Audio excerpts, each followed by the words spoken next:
Ybor City has plenty to crow about. People having a good time, just doing their thing. A place steeped in history. Classic, historic, fun. Where the coffee is strong. I like coming here for the food and meeting people. And the smell of freshly rolled cigars fills the air. But perhaps nothing is more of an institution here than the Cuban sandwich. Buen provecho. The well-made Cuban sandwich is one of the nicest things, one of the most delicious things that you can eat in Tampa. It's a taste of Tampa's history, shared at places like the Ybor City Museum State Park.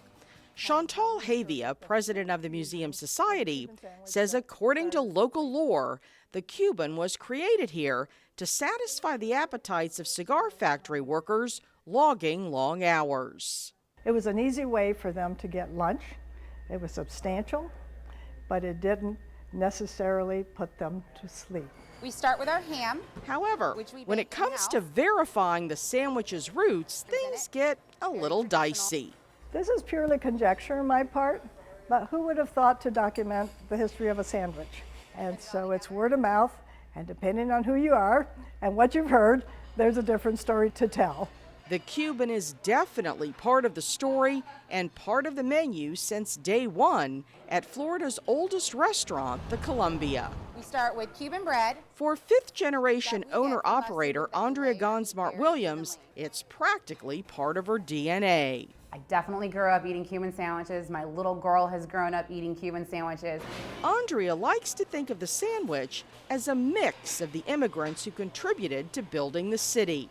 Obviously the Cuban bread being the Cubans, the ham being the Spaniards, the pork being the Cubans once again, the salami being the Italians, and then the yellow mustard and the pickles being the Germans. And then I like to say that the Swiss cheese kind of represents Ybor City, which was the melting pot that brought all these different cultures together. As for any food feud about where the Cuban got its start, I think if another city tried to stake claim on the Cuban sandwich, I would ask them to have their 100-year-old restaurant give my 100-year-old restaurant a call and we could talk about it. one thing is for sure, among the pork and pickles, the Cuban sandwich feeds community pride.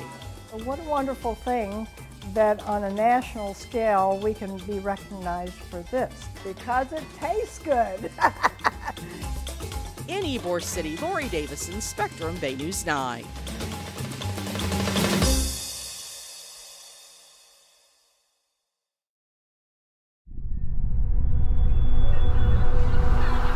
Someone came in and just yelled at us and said that we were being attacked.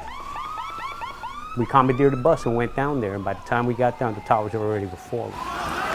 It was chaos. It was totally dust everywhere, pieces of building everywhere. It brings it back. Every September 11th, I gotta go through this. You see a little burn mark, scarred. The pictures in Jose Ramirez's scrapbook may be faded, but the memories of September 11th, 2001 remain fresh in his mind. This is something that, I never thought we would go through. Jose was a New York City detective who rushed to Ground Zero to help after the attack. It was never heroism. It was mostly fear and our duty.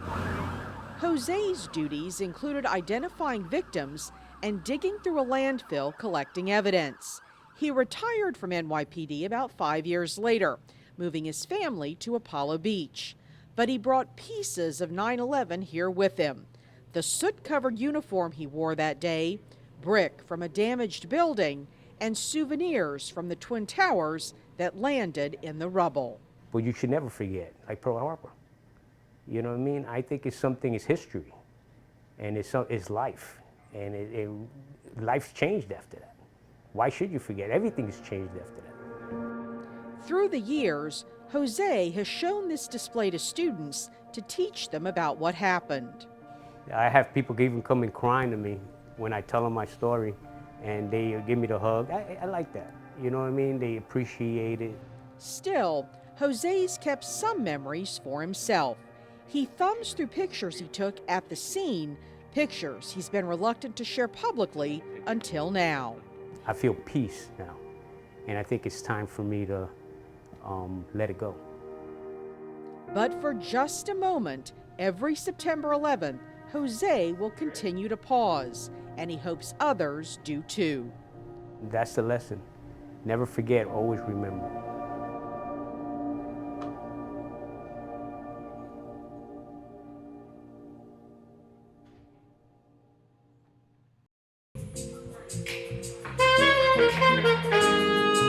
Since I came out of the womb, music was something that was part of our lives. Because music is the soundtrack to life. When we're on stage, it's magic. We don't make music, we make magic. The Beatdown Band has a sound all its own, performing in front of live audiences several nights a week. But in these current chords, there's an echo of Tampa's past. We're playing in a city that is deeply rooted in culture. Tampa was once considered the Harlem of the South. The legendary Central Avenue, lined with restaurants and nightclubs, was at its core. Central was the place to go and to be. Former band director Willie Dixon remembers it well. That was our Harlem. That was our Renaissance. That's where we can kind of come together. We were a community at that time. Musical greats took note. Ella Fitzgerald wrote A Tisket, a Tasket in Tampa. And Ray Charles recorded his first song here. I don't know whether it was the weather, the atmosphere, or the women, or whatever, but they loved Tampa. For years, Central Avenue flourished as a main stop for black performers on the so-called Chitlin Circuit. Duke Ellington, Billie Holiday, and James Brown were a few of the headliners. So people had something to look forward to with excitement. Now, it's just a faded memory marked in concrete. The last business on Central, Joyner's Cotton Club, closed in 1974. With it went a large part of the city's black music scene. This is very sad and unfortunate that it's not around anymore. However, a resurgence is underway. I think it's coming. I think it's it's making its way back. Through various artists, various music scenes. Perry Harvey Senior Park now sits on what used to be Central Avenue's main drag. Artwork and sculpture showcase the past. And there's new music in the air. Given a chance, I think the music scene could definitely grow here. Today's performers drawing inspiration from their musical ancestors. I think they're more rooted in us than we even know. Linking the sounds of the city with the rhythm of life. In Tampa, Laurie Davison, Spectrum, Bay News 9. Thank you.